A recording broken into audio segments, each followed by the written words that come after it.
ایک بڑی اہم خبر ہے. کیا یہ جو اب فری ٹریڈ کا معاہدہ ہوا ہے انڈیا اور یورپی یونین کے ساتھ، یہ ہمارے لمحہ فکریہ ہے جو تبصرے پاکستان کے اندر ہونے شروع ہو گئے ہیں اس ڈیل کے حوالے سے. پاکستان کی ٹیکسٹائل مصنوعات کو نقصان پہنچنے کا خدشہ ہے. یہ پاکستان کے اندر جنگ اخبار میں یہ کامنٹ ہوا ہے. انڈسٹری تو پہلے شکایت کر رہی تھی کہ جی ہماری انرجی کاسٹ زیادہ، ہماری انٹرسٹ کاسٹ زیادہ، خطے میں زیادہ. اب تو ہو گیا کہ EU کے ساتھ فری ٹریڈ اگریمنٹ ہو گیا، اور اب ایپٹما کہہ رہا ہے کہ 9 ارب ڈالرز کی ہماری برآمدات خطرے میں، 1 کروڑ نوکریاں خطرے میں. پہلے ہی وہ کہہ رہے تھے کہ انڈسٹری بند ہو رہی ہے. کیا کیونکہ پریس ریلیز تو یہ کہہ رہی ہے کہ انڈیا اس وقت دنیا کی چوتھی اور سب سے آگے بڑھتی معیشت ہے. یہ فیکٹ ہے. اس کا GDP 40 کھرب ڈالر کو چھونے کے قریب ہو چکا ہے. یہ معاہدہ ان دونوں ممالک کو انتہائی زیادہ تگڑا کرے گا.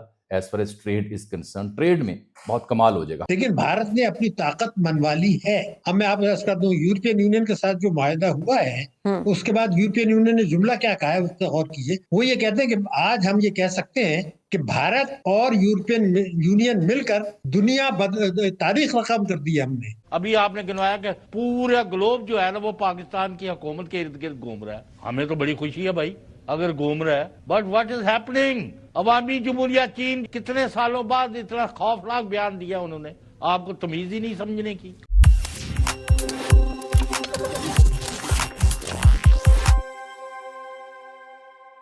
نمسکار دوستوں، سواگت ہے آپ کے اپنے چینل پر. دوستوں، انڈیا یوروپ کی میگا ڈیل کے بعد پاکستان کیسے انڈیا کی ہی جال میں پھنس گیا ہے، ان کی اکنامی کو کیسا زوردار جھٹکا لگا ہے، اور یہ سب پاکستانی میڈیا خود اپنی زبانی کیا کیا قبول کر رہا ہے، جانیں گے آج کے اسی دھماکے دار ویڈیو میں.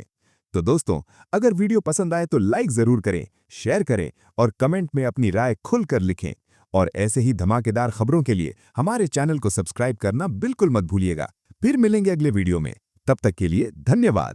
جے ہند. بھارت اور یورپی یونین کے دفاعی اور تجارتی معاہدے کے عالمی معیشت پر فوری اثرات کیا ہو سکتے ہیں، اور اس معاہدے سے جنوبی ایشیا میں طاقت کے توازن اور خطے کی اقتصادی صورتحال پر کس حد تک اثر پڑ سکتا ہے؟ دیکھیے، بھارت جو ہے نا اس وقت دنیا کی پانچویں بڑی معیشت ہے اور انتہائی تیز رفتاری سے وہ ترقی کر رہا ہے. اس لیے چاہے امریکہ ہو، چاہے یورپین یونین ہو اور چاہے چین ہو، تینوں یہ چاہتے ہیں کہ بھارت کے ساتھ تعلقات بڑھائیں. بالکل یہ واضح ہے کہ بھارت جو بھی حکمت عملی اپنا رہا ہے اس سے یہ سمجھنا ہے کہ وہ دنیا کو دھوکہ دے رہا ہے، ایسی بات نہیں ہے. دنیا بھی سمجھتی ہے، لیکن بھارت نے اپنی طاقت منوا لی ہے. اب میں آپ کو عرض کر دوں، یورپین یونین کے ساتھ جو معاہدہ ہوا ہے اس کے بعد یورپین یونین نے جملہ کیا کہا ہے اس پہ غور کیجیے. وہ یہ کہتے ہیں کہ آج ہم یہ کہہ سکتے ہیں کہ بھارت اور یورپین یونین مل کر دنیا تاریخ رقم کر دی ہے ہم نے. یہ کہہ رہے ہیں. اس سے پہلے چین، جس سے کہ ان کے تعلقات اچھے نہیں ہیں، چین نے اس کو برکس میں بھارت کو شامل کیا، پاکستان کو نہیں کیا. مگر چین نے ابھی چند روز پہلے یہ کہا کہ بھارت جو ہے ہمارا ایک دوست ملک ہے. امریکہ نے اس سے پہلے کہا تھا کہ بھارت اور امریکہ مل کر دنیا بدل سکتے ہیں. تو ہمیں یہ دیکھنا ہوگا کہ ہم خود ایک بڑی طاقت ہیں، ہمارے پاس 4-5 ہزار ارب ڈالر کے منرلز ہیں، لیکن ہم نے اپنے آپ کو محدود کر دیا ہے مغرب کی خوشنودی حاصل کر کے قرضے لینے کے لیے، اور ہم جو ہے نا معیشت کو بڑھانے کی کوشش نہیں کر رہے. دنیا جو ہے وہ آنےسٹی پہ نہیں چل رہی ہے، دنیا اپنے مفادات پہ چل رہی ہے. تو اب ہمیں یہ دیکھنا ہوگا کہ اگر ہمارے پاس 4-5 ہزار ارب ڈالر کے منرلز پڑے ہوئے ہیں، ہم اس سے فائدہ نہیں اٹھا رہے، لیکن دنیا یہ دیکھنا چاہتی ہے کیا ہم اپنی معیشت کو مضبوط بنا رہے ہیں. اس کا جواب ہے نہیں. دنیا جو ہے وہ انصاف پہ نہیں چلتی، اپنے مفادات پہ چلتی ہے. ڈاکٹر صاحب، یہ جو امریکہ کی جانب سے دعویٰ کیا گیا ہے کہ جو خام روسی تیل ہے وہ بھارت کے ذریعے یورپی منڈیوں تک پہنچ رہا ہے، اس معاملے کی اگر ہم بات کریں تو حقیقت اس میں کیا ہے اقتصادی طور پر؟ اور دوسرا، بھارت اور یورپی یونین کے تجارتی تعلقات پاکستان کی برآمدات اور معیشت پہ بالواسطہ یا بلا واسطہ کوئی اس سے تعلق رکھتے ہیں یا اثر ڈال سکتے ہیں؟ دیکھیے، بڑی اہم بات آپ نے کی ہے. دیکھیے، پہلی بات تو یہ ہے کہ دنیا سمجھ رہی ہے کہ جو کچھ وہ کر رہا ہے، لیکن امریکہ بھی یہ سمجھتا ہے کہ اگر بھارت اتنی بڑی معیشت ہے کہ اگر وہ یورپین یونین یا چین سے مل جائے تو امریکہ کے مفادات متاثر ہوتے ہیں. اگر بھارت چین سے مل جائے تو امریکہ اور یورپین دونوں کے مفادات متاثر ہوتے ہیں. تو یہ تو ہوگا دنیا میں. بھارت کو کوئی دباؤ میں نہیں لا سکتا جب تک وہ خود دباؤ میں نہ آنا چاہیں، اس لیے کہ وہ بڑی معیشت ہے. یہی قوت پاکستان میں بھی ہے. ابھی جو یورپین یونین کے ساتھ معاہدہ ہوا ہے، اگر ہماری کاسٹ، ہمارا ایکسپورٹ جو ہے وہ پہلے ہی مشکلات کا شکار ہے. یہ بات میں آپ کو کیوں کہہ رہا ہوں؟ بہت بڑی بات ہے جس کی پاکستان میں بات کرتے ہوئے شرما رہے ہیں، اور دنیا میں کوئی مثال نہیں ہے. یہ جو اب فری ٹریڈ کا معاہدہ ہوا ہے انڈیا اور یورپی یونین کے ساتھ، یہ ہمارے لمحہ فکریہ ہے کہ ہمیں جو ایک تو ہمیں GSP پلس